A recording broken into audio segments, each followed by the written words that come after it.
এবার একটা রিলসের মাধ্যমে আমরা ফিউচার ইনডেফিনাইট টেন্সের আমরা ইনডেফিনাইট নিয়েই আমরা প্রথমে ভয়েসটা শিখছি, এরপর কন্টিনিউয়াস না শিখবো, এর জন্য আমরা ইনডেফিনাইট শিখলাম। একটা রিলসে প্রেজেন্ট ইনডেফিনাইট ছিল, আগের একটা রিলসে পাস্ট ইনডেফিনাইট ছিল, আজকে শিখবো ফিউচার ইনডেফিনাইট।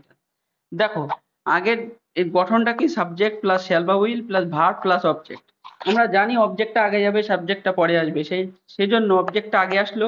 শ্যাল বা উইল এক্সিস্টিং অক্সিলারি ভার্ব ছিল, সেটা কিন্তু বসে গেল।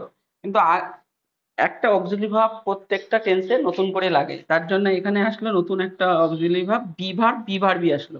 ভার্ব অবশ্যই ভি3 হয়, ভি3 হলো, আর সাবজেক্টটা পিছনে গেল। একদম সোজা গঠন, যা আছে তাই, সাবজেক্ট পিছনে অবজেক্ট আগে, ভার্বটা ভি3 হবে, আর শ্যাল উইল অলরেডি রয়েছে বলে একটা নতুন বি ভার্ব এসছে।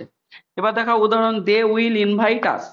তাহলে আস, এটা অবজেক্ট আছে, এখানে গিয়ে সাবজেক্ট হয়ে যাবে, এই জন্য আসটা এখানে উই হলো, এখানে কিন্তু আর আস হবে না। তাহলে উই এর পরে শ্যাল বা উইলের তে কোনটা বসবে, এখানে উইল আছে বলে কিন্তু এখানে উইল হবে না।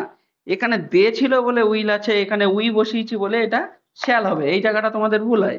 প্লাস বি বসলো, ভি3 invited by plus subject, subject এখানে কি ছিল, দে, এখানে কিন্তু দে বসবে না। এই দের যেহেতু বাক্যের শেষে যাচ্ছে, সাবজেক্টটা অবজেক্ট হয়ে যাবে, জন্য এটা দেম হয়ে গেল।